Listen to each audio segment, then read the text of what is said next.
弟兄姐妹们，大家早上好！很高兴我们今天又可以见面，一起来敬拜上帝，一起来唱诗，一起来听道。我们感谢我们的上帝那么爱我们，给我们大家有机会可以在这个网络，可以跟他一起见面。我们将这个时间完全交托，请大家预备心。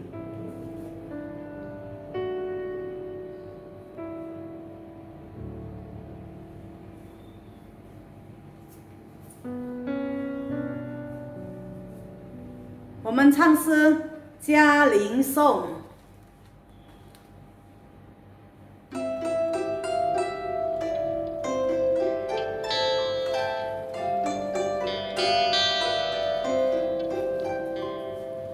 我爱我的家里，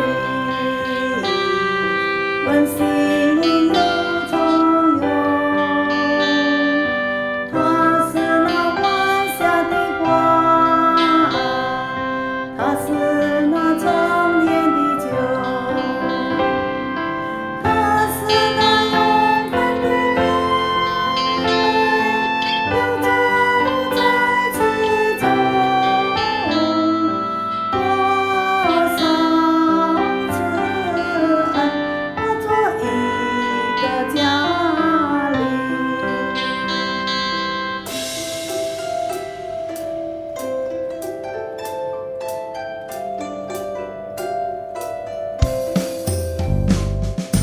家里阳光洒呀，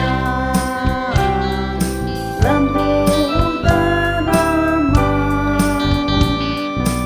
呀巴盖布拉的山呀，安布古巴扬米玛，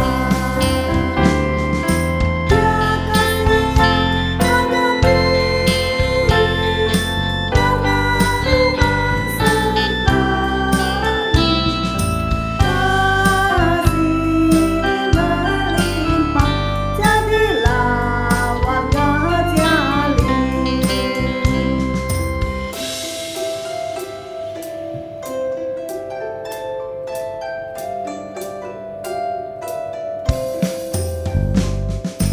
Wo ai wo di Jali, 温馨又从容。它是那晚霞的花，它是那常年的酒，它是那永恒的爱，有着我在其中。多少次爱化作一个家里。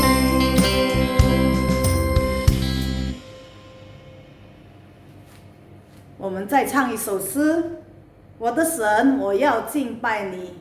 Allahku, ku mau sembahmu. 第5首 nomor 5。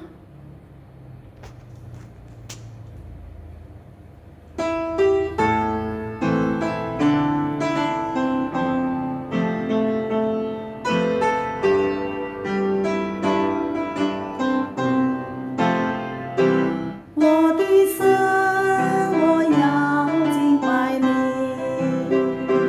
我的心深深地爱你，在你宝座前，我要来思想你，我的心赞美敬拜你，你是我心灵的满足。你是我唯一的喜乐，在你宝座前，我思想你恩典，我的神，我要敬拜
我们在天上的父，我们满心感谢赞美你。今天早上给我们大家有机会能够来到主的面前，我们一起来敬拜主，一起来仰望主。主啊，在我们的生活当中，我们时常软弱，我们可能遇到问题的时候，我们的心非常的软弱。主啊，求你坚固我们。主啊，让我们在这个特别的疫情当中，主啊，让我们更加的仰望主，因为只有主是我们的依靠，是我们的避难所。主啊，我们愿意将我们每个自己交托在主的手中，求主的灵与我们每个人同在。我们也将这个时间，也将一番传道也交托在你手中。主啊，使用它，让它把主的话语传讲给我们，让我们听得清楚明白。感谢主，我们祷告交托是奉主名所祈求的，阿们。我们在唱诗第4首，最知心的朋友，nomor 4 ya， 我们诗歌本的第4首。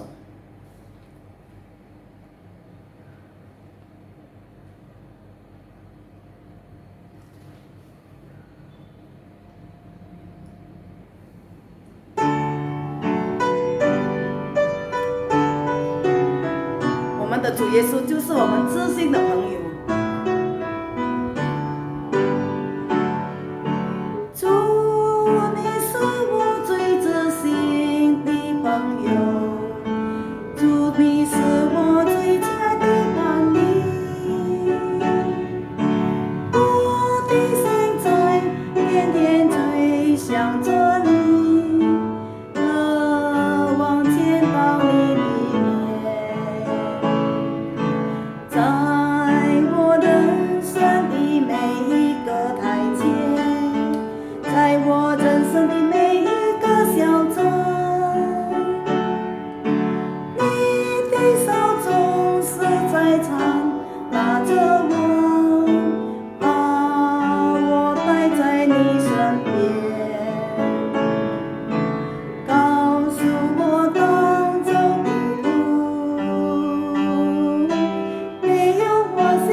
我们把这个时间交给一番传道。Waktu selanjutnya ini kita serahkan kepada penginjil Ivan. Dipersilakan. Shalom, selamat pagi Oma Opa KUI yang dikasihi oleh Tuhan. Sungguh mengucap syukur kalau pada hari ini kita bisa sama-sama kembali mengikuti persekutuan KUI. Oma Opa, sebelum kita sama-sama membaca, merenungkan firman Tuhan, saya mau ajak setiap kita, yuk kita mau sama-sama menundukkan hati, pikiran kita di depan Tuhan, kita berdoa. Mari kita berdoa. Bapa kami dalam kerajaan surga, kami sungguh mengucap syukur pada hari ini Tuhan kembali memberikan kepada kami kesempatan untuk membaca, merenungkan firman Tuhan. Kami rindu firman Tuhan yang kami akan baca dan kami akan renungkan ini boleh menjadi kekuatan bagi setiap kami untuk kami hidup bagi Tuhan, boleh menjadi satu pegangan untuk kami hidup bersama dengan Tuhan, supaya dapat menjadi tuntunan untuk kami memberikan hidup kami bagi Tuhan. Terima kasih, berkati setiap kami, berikan kepada kami hikmat, supaya kami dapat memahami isi hati Tuhan. Hanya di dalam nama Tuhan Yesus kami berdoa, ucapkan syukur. Amin. Mari kita membuka Alkitab kita dari Titus pasal yang kedua. Kita akan membaca dari ayat yang pertama hingga ayat yang kelima. Titus pasal yang kedua, ayat yang pertama hingga ayat yang kelima. Jika sudah mendapatkannya, saya akan membacakan untuk setiap kita. Demikian bunyi firman Tuhan. Tetapi engkau beritakanlah apa yang sesuai dengan ajaran yang sehat.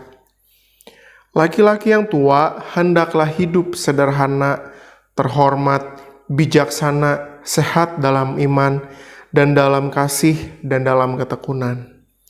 Demikian juga perempuan-perempuan yang tua, hendaklah mereka hidup sebagai orang-orang yang beribadah. Jangan memfitnah, jangan menjadi hamba anggur, tetapi cakap mengajarkan hal-hal yang baik. Dan dengan demikian, mendidik perempuan-perempuan muda dan mengasihi suami dan anak-anaknya.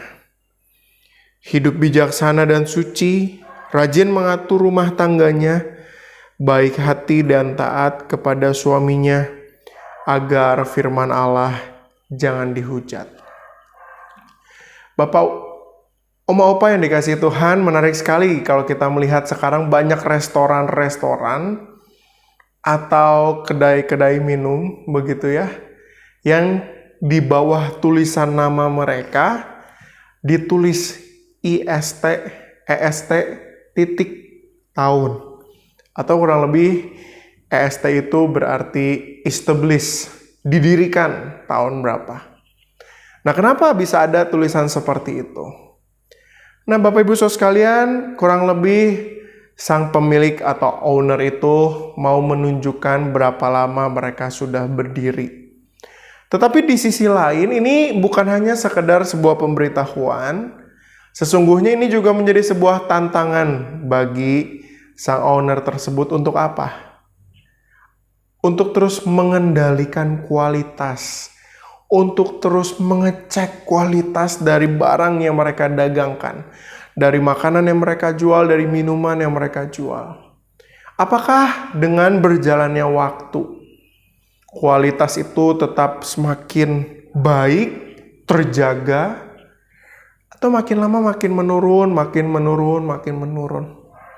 Itulah sebabnya tidak heran jika beberapa lembaga-lembaga pendidikan juga melihat bahwa ketika satu sekolah sudah berusia cukup besar, cukup tua, tahun 50, 60, 70, di titik itulah sesungguhnya juga merupakan tahun-tahun tantangan. Apakah mereka akan terus memiliki kualitas yang baik, atau justru semakin turun, degradasi, dan kemudian pada akhirnya akan lenyap? Tetapi saya kira awareness tentang menjaga kualitas ini bukan hanya dimiliki oleh para pedagang, oleh lembaga-lembaga pendidikan, Bapak Ibu Saudara sekalian. Ini dimiliki oleh Tuhan atas setiap kita.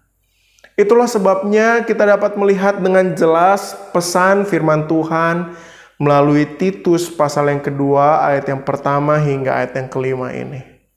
Sesungguhnya surat Titus ini adalah surat yang dituliskan oleh Rasul Paulus kepada Titus, anak rohaninya yang sedang melayani di Pulau Kreta, Bapak Ibu Saudara sekalian. Titus yang waktu itu datang ke tempat yang baru, ke ladang pelayanan yang baru, dia masih tidak mengerti tentang kondisi pelayanannya, ia masih perlu belajar banyak hal. Ia kaget ketika ia melihat ada banyak lapisan masyarakat yang perlu ia layani. Ada orang-orang yang tua, ada orang-orang yang parubaya, ada orang-orang yang muda. Dan itulah sebabnya Paulus menuliskan surat ini kepada Titus sebagai pegangan untuk pemberitaan yang akan Titus ajarkan. Itulah sebabnya di dalam ayat yang pertama dikatakan, tetapi engkau, maksudnya Titus, beritakanlah apa yang sesuai dengan ajaran yang sehat. Titus diajak dan kembali diingatkan oleh Paulus untuk memiliki ajaran yang sesuai dengan ajaran yang sehat, Bapak Ibu Saudara sekalian. Dan menarik sekali di dalam bagian ini, di dalam perikop ini, itu berbicara tentang lapisan-lapisan masyarakat yang ada di Pulau Kreta pada saat itu. Ayat yang kedua hingga ayat yang kelima berbicara tentang bagaimana orang-orang yang berada di dalam lapisan usia yang tua atau usia indah, yang ternyata juga masih tetap memerlukan ajaran dari Titus. Supaya apa? Supaya ada 3 hal. Yang pertama, kualitas hidup mereka terjaga. Supaya kualitas hidup mereka terjaga. Itulah sebabnya Bapak Ibu Saudara sekalian, di situ dikatakan laki-laki yang tua hendaklah hidup sederhana, terhormat, bijaksana. Dan demikian juga dengan perempuan, demikian perempuan-perempuan tua, jangan memfitnah, jangan menjadi hamba anggur, tetapi cakap mengajarkan hal-hal yang baik. Tentu di dalam bagian ini Paulus merindukan kualitas kehidupan mereka di masa tua mereka bukan semakin turun, tetapi semakin naik Bapak Ibu Saudara sekalian. Tetapi bukan hanya berbicara tentang kualitas hidup. Yang kedua, di dalam bagian ini Paulus mau berbicara tentang kualitas iman. Kualitas iman dalam bagian ini, makanya di situ Paulus menulis sehat dalam iman, dalam kasih, dalam ketekunan.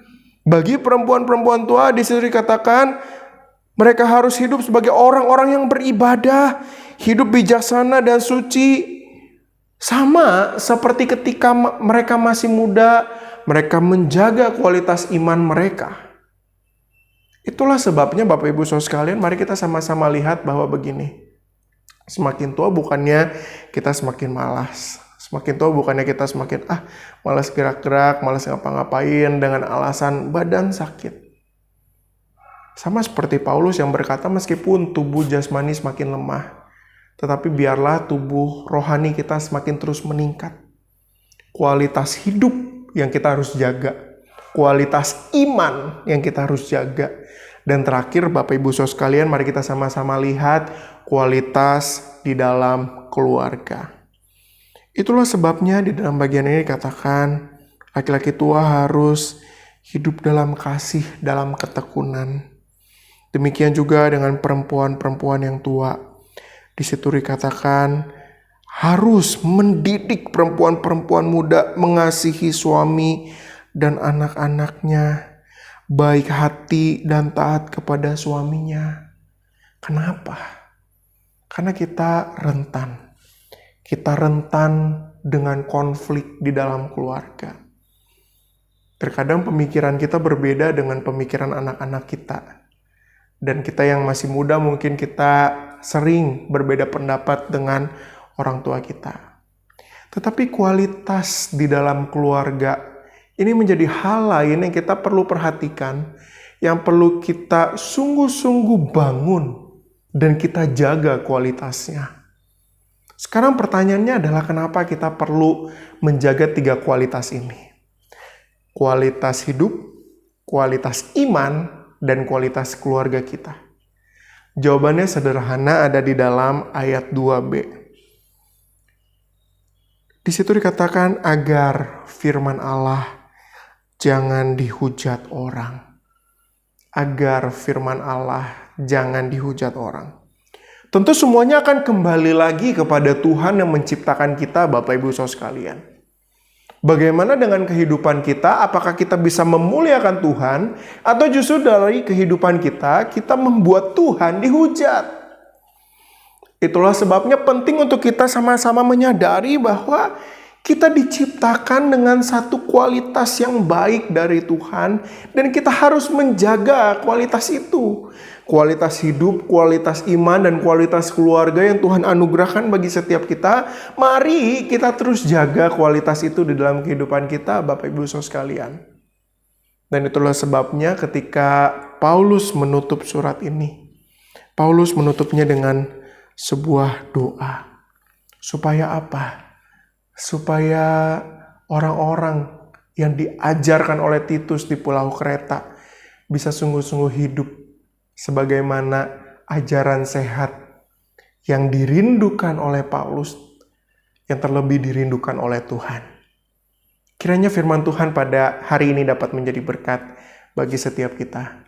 Mari kita sama-sama berdoa, menutup firman Tuhan, dan kita menaikkan doa syafaat kita. Mari kita berdoa.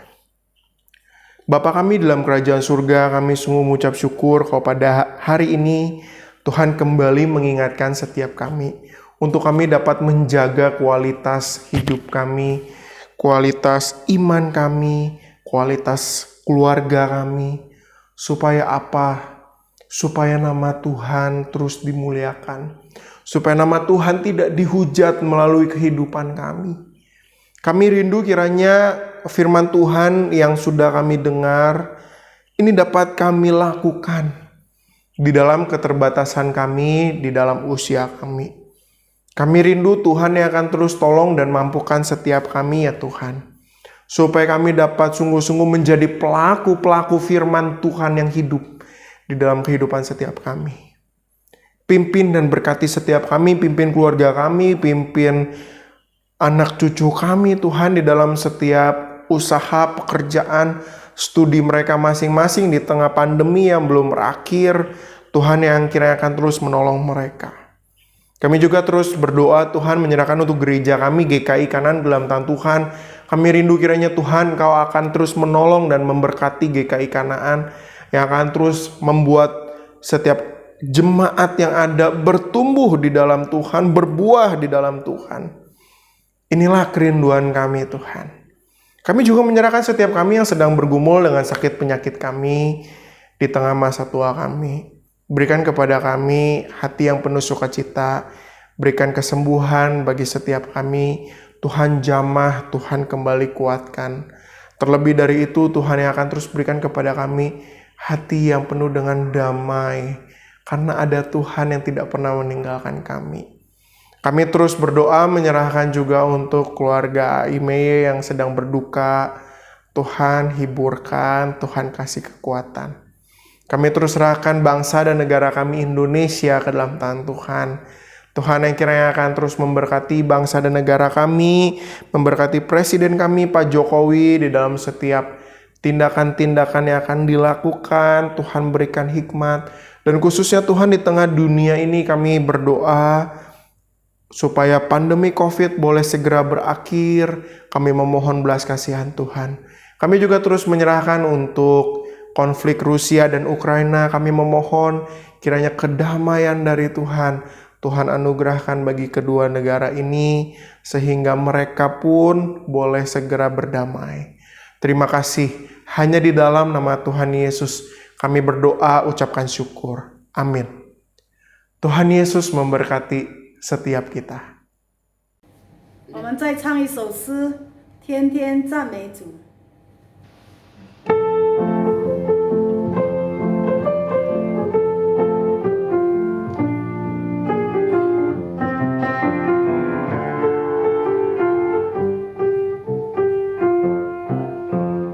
天天感谢，天天喜乐，天天赞美主。多少委屈，多少心事，告诉主耶稣。所有重担，所有劳苦，统统交给主。天天祷告，天天唱歌，天天赞美主。就是一光，抛在脑后，不要再难过。管他心酸，管他泪水，让它随风走。忘记背后，努力面前，勇敢向前走。生命可贵，重新把握，不要再回头。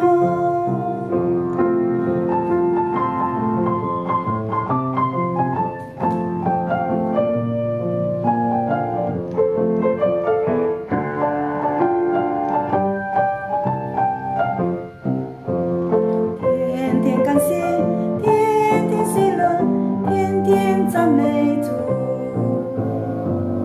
多少委屈，多少心事，告诉主耶稣。所有重担，所有劳苦，统统交给主。天天祷告，天天唱歌，天天赞美主。忘记背后，努力面前，勇敢向前走。生命可贵，重新把握，不要再回头。我们念出祷文。我们在天上的父，愿人都尊你的名为圣。愿你的国降临，愿你的旨意行在地上，如同行在天上。我们日用的饮食，今天赐给我们，免我们的债，如同我们免了别人的债，不叫我们遇见试探，拯救我们脱离凶恶。因为国度、权柄、荣耀，全是你的，直到永远。阿门。我们今天的家庭聚会到此结束，下个礼拜再见，拜拜。